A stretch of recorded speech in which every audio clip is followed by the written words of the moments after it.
Assalamualaikum warahmatullahi wabarakatuh.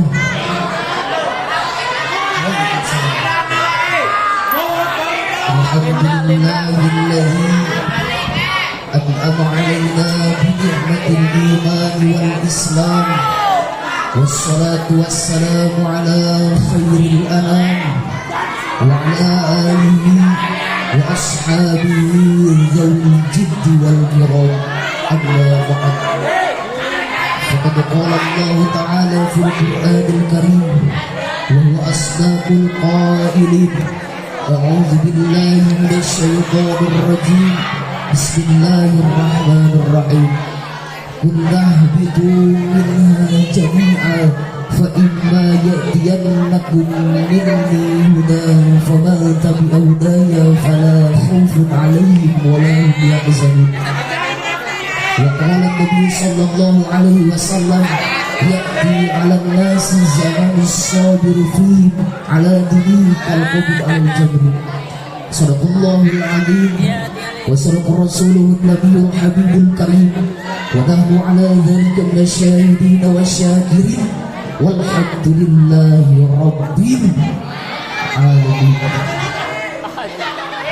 Kepada pimpinan umum Pondok Pesantren Miftahul Khair dan beserta keluarganya dan beserta para jajaran dewan kiai yang saya hormati dan saya muliakan, dan kepada dewan juri yang mudah-mudahan adil dan bijaksana dalam memberikan nilai yang telah ditetapkan, dan tak lupa kepada kalian para santri dan santriwati yang selalu ada di hati. Rahimakumullah. Harus kita yakini saudara bahwa perjuangan kita esok hari nanti akan lebih berat tantangannya daripada perjuangan kita hari ini.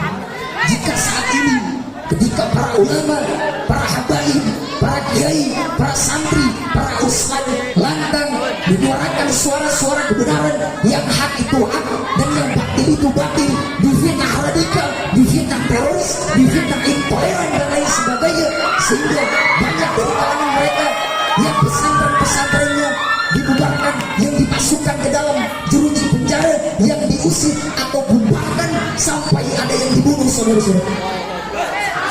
Tapi yang pasti tidaklah waktu itu berlalu, terkecuali waktu yang akan datang lebih buruk daripada waktu yang sudah berlalu. Seperti kita mengenal sosok Al-Habib Bahar bin Ali bin Zaid. Beliau adalah sosok ulama terhebat, mubalik tertegas, yang dikenal sebagai Saifullah, sinarnya Allah, yang menjadi sang prajuritnya Rasulullah SAW. Beliau sering beberapa kali dimasukkan ke dalam jeruji penjara. Karena apa?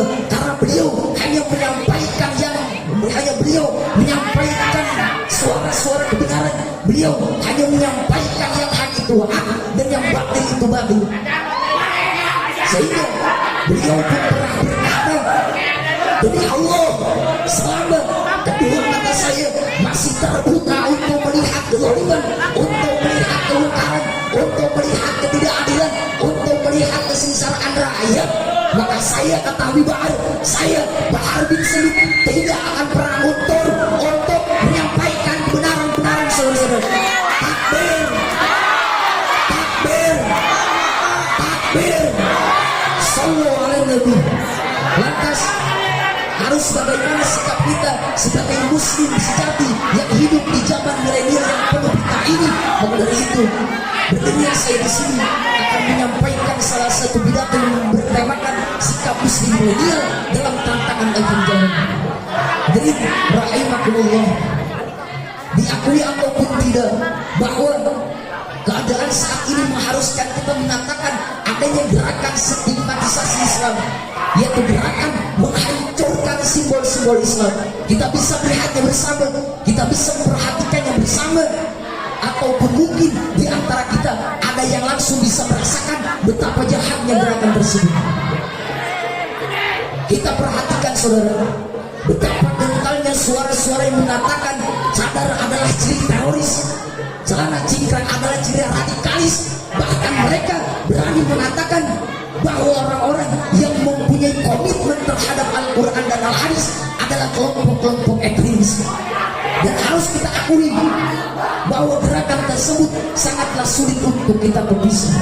Tak perlu heran saudara bahwa keadaan seperti ini jauh 14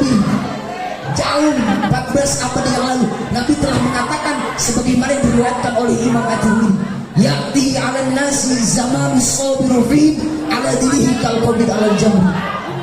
Kata Nabi, akan datang kepada manusia suatu zaman yang mana siapapun ketika dia mempunyai komitmen terhadap agamanya, istiqomah terhadap syariatnya, maka dia laksana sedang memegang bara api di tangannya. Hantaman, fitnah, hujatan, ejekan, hinaan, cacian, bahkan ancaman pun menerpa kepada siapapun yang istiqomah terhadap agamanya. Lantas harus bagaimana untuk kita menghadapi keadaan akhir zaman ini? Tidak lain dan tidak bukan pegang erat Al-Quran dan Al-Hadis sekuat mungkin, karena Nabi telah mengatakan, aku telah tinggalkan kepada kalian dua perkara yang mana kalian tidak akan pernah sasar selama kalian berpegang teguh kepada keduanya. Ini adalah sebuah jaminan dari Nabi.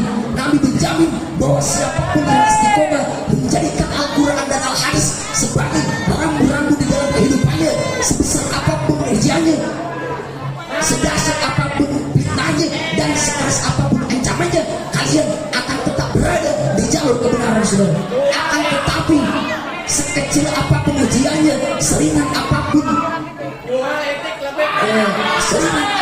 fitnahnya, bahwa orang-orang yang jauh dari Al-Quran dan Hadis, mereka dengan sendirinya akan melimpah ke dalam jalur kebenaran. Hadirin rahimakumullah, di dalam sebuah hikayat disahkan nanti akan ada seorang pemuda yang Allah pertemukan dengan sang fitnatul kubra, yaitu Dajjal. Dan pemuda itu pun berkata, Anda adalah Dajjal. Dan Dajjal pun langsung memenggal kepalanya lalu menghidupkannya kembali. Dan Dajjal pun berkata, aku bukan Dajjal, aku adalah Tuhanmu yang telah menghidupkan dan mematikanmu. Lantas apa jawaban pemuda tersebut setelah Dajjal memperlihatkan terhadap fitnahnya?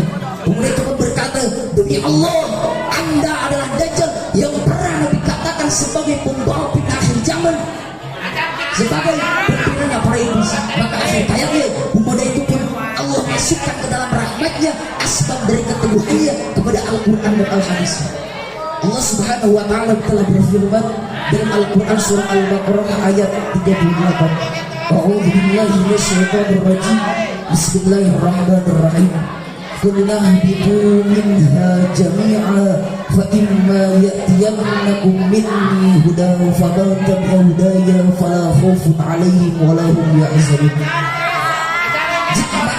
Jika datang kepadamu peringatan dariku, maka jika datang kepadamu petunjuk dariku, lalu barang siapa yang mengikuti petunjukku, ia tidak akan tersesat dan tidak akan celaka. Dan barang siapa yang berpaling dari peringatanku, maka baginya sesungguhnya adalah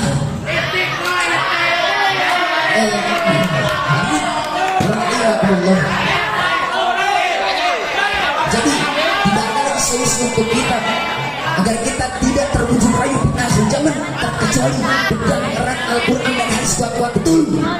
Karena Nabi telah mengatakan, aku dan siapapun yang istiqomah terhadap agamanya, maka kalian akan merasakan pahitnya cacian, pedihnya hinaan, dan sakitnya ancaman. Tapi demi Allah, sakit, perih, dan pahit jauh lebih baik daripada Al-Quran kita kuatkan.